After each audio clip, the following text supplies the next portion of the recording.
speaking of nostalgia, I've not really mentioned that yet, our next guest has frequented Connecticut many times. He is known as the Nostalgia Critic, or that guy with the glasses. Please give a warm Connecticut welcome to Doug Walker.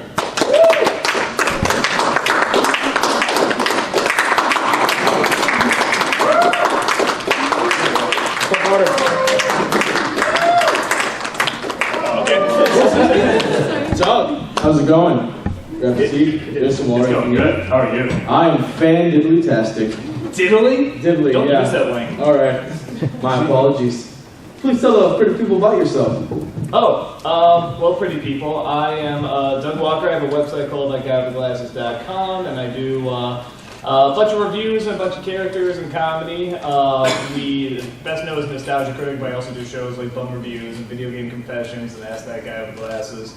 And we also have a bunch of producers that do a whole bunch of other reviews and sketches and so forth, and we have them make material on the site. And I've just been making an app for about 7 years. Awesome. The floor is open for questions. Right there. Yeah. Hi, I'm Sarah from Morepower.com. And I was wondering if there's ever, I know you do the Nostalgia Critic, has there ever been any episode that's been particularly difficult to film for production reasons or just general mayhem happening around the time? The Nostalgia Critics, I mean, recently a lot more effort's been put into them because I have 2 weeks on them now, so I can sort of expand and have more effects and creative ideas. But in terms of difficulty, not too bad. I mean, there's definitely been late nights, but I kind of got a lot of energy, and a lot of the actors we work with have a lot of energy, so it's not that bad. The anniversaries were much tougher, like the Kick-Ass Suburban Nights and Tivoli Fleet, because there's like, I think the most I work with actors, like the number is like maybe 5 in a room or something like that. With those, it's like over 20 every day, and it's tough when you try to you're trying to keep everybody happy, but you gotta shoot a movie too, and it's very difficult, and it kind of kicked everybody, including myself, but I think it turned out some really cool products. I choose you. I don't know how this works. I choose you. Go right ahead. You choose me. I choose you. Hi, Carlos from I'm a fan. I was wondering, since I imagine like when you first started, that either you and someone else did all the work, but since you have more people on board this now, do you still do like the editing portions, or does someone else handle that? For Nostalgia Critic, it's still me doing all the editing. The writing, very early on when I first started, was myself, and then my brother started to get into the writing process, and finally it's like, oh, why don't you just be another writer? You know, you're really funny and good at this. And unless it's a crossover, yeah, it's always kind of been the two of us. The only other thing we've really added is more actors, because I think there's only, as handsome as it is, there's only so long you can look at this face. There's only so long I can, play a bearded woman and stuff like that. So it's like, so I'm like, okay, yeah, let's get a little bit more diversity in here.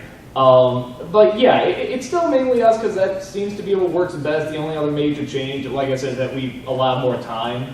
And even if, like before, even if the productions weren't always that big, it's like I needed at least one more day to write. Because I found that really did make a difference. Because if there's a joke that's just not funny enough before, I just have to be like, well, I just have to go with the one that goes in my head, deadline, and just throw it in there. But now it's like I can, take a while, get up, walk around, maybe jog or something, and then just like, I got it, and run back and put the joke down. So yeah, it's still kept pretty small, but because there's more time, I think we can definitely expand on what we can do with them.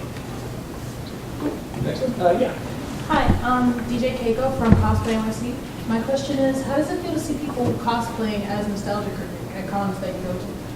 It's surreal because the weirdest thing is that, okay, the NC outfit is not that hard to put together. You find a suit coat, a red tie, a white shirt, and a hat. It's not too difficult. It's strange, like when I was putting the bum character together, I was just sort of looking around the house. I had this old trench coat that my grandfather had and like this old black wig. I'm like, oh, here's this bear's hat. Okay, I guess that'll do. And now like when people want to cosplay, it's like they try really hard to find the exact same clothing. Like, I hope this is the right color. I hope this is the right hat. And it's like, it was just stuff I happened to have lying around, and there was like so little thought put into it. It's just so funny to see people now try to replicate that as hard as possible.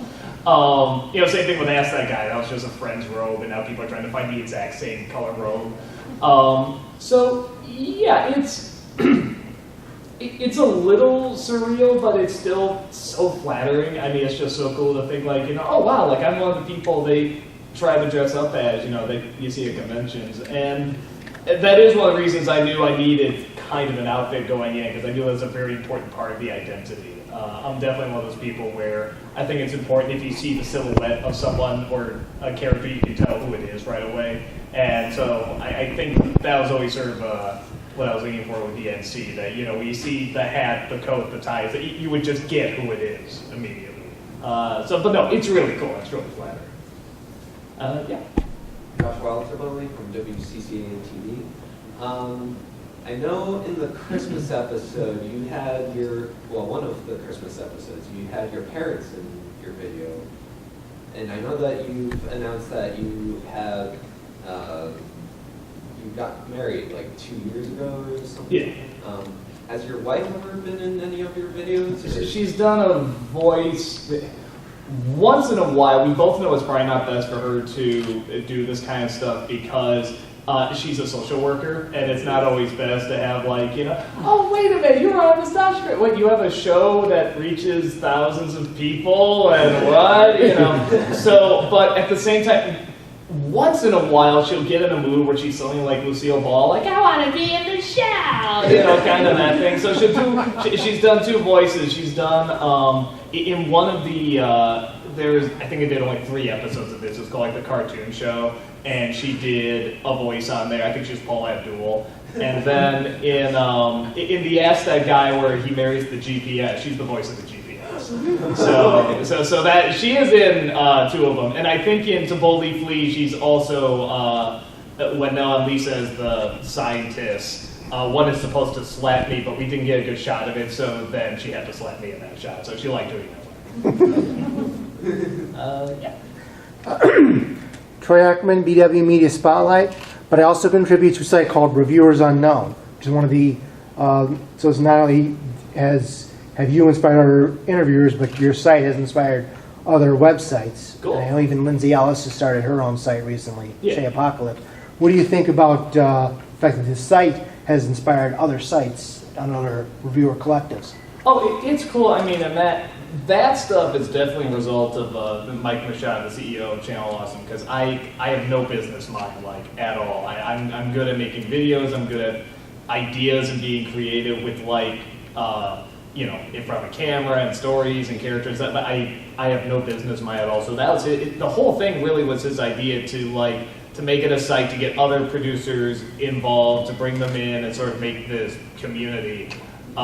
Because my business mind is so bad, it wouldn't even think to go there. I mean, I'd probably just still be on YouTube, still trying to figure out how to make money on this at all. But he put the business plan together. So it's great. It's great that not only has he found a way to have me do this for a living, but to also allow other people to come on in and be a part of it and inspire others. So it's the coolest thing. I mean, this all just started as a hobby, so it's so awesome that other people are like, hey, I want to do something very, very similar. So I love it. The others. Yeah. Hi, Devin Kopek from antifanboy.com. Obviously, Nostalgia Critic reviews kind of movies from your childhood. But, there's only so many movies. So, and as a result, you've obviously had to kind of maybe go further and further, One step beyond. One step beyond.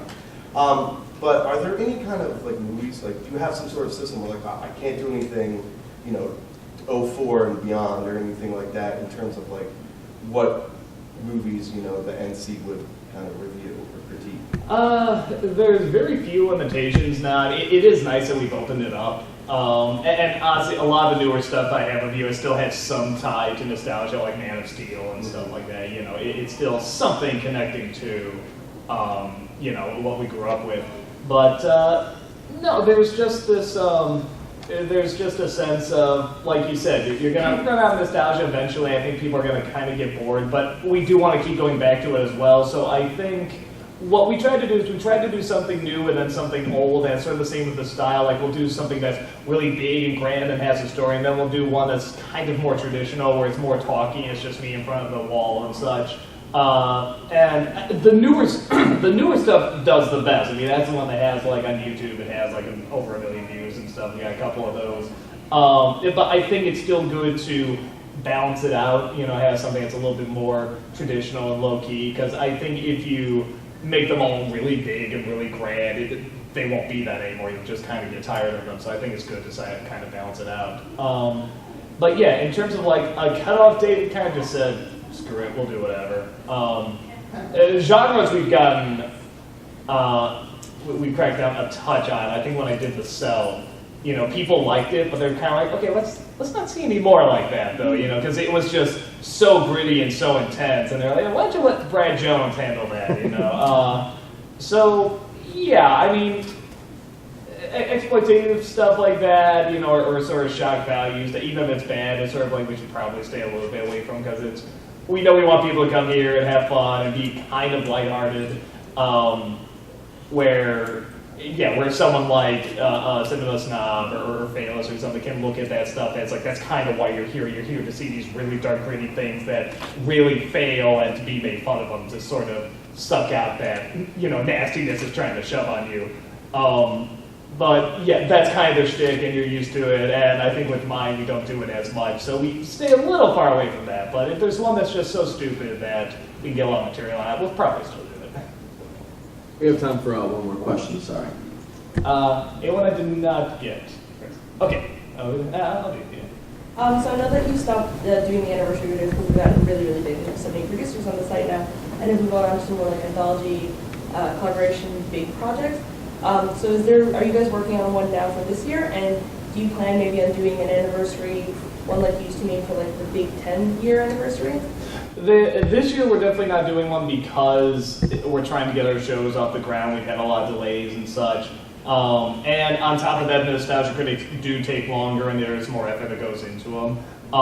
So we kind of think, all right, so we're getting kind of these bigger productions to people, so you know it's not that bad. We'll definitely do another one at some point, because there definitely are ideas that like have kind of been popping up in our head, but it's, you know, after the last 5, I mean, and they just got bigger and bigger and harder, we do sort of go, okay, if we know going in that this is probably going to be kind of a disaster, it's like, let's not do it, you know. So I'd much rather wait until we get sort of like the other shows going and we have a little bit more of a rhythm and a solid idea we know we want to do. I think we just definitely need a break this year. My guess would be there'll be one next year. I mean, I don't think we have to wait for the 10. But I said, no promises on that. But chances are there'll probably be one starting. If not next year, certainly the year after that. Awesome. Everyone, Doug Walker. Thank you. Appreciate it. Be right back.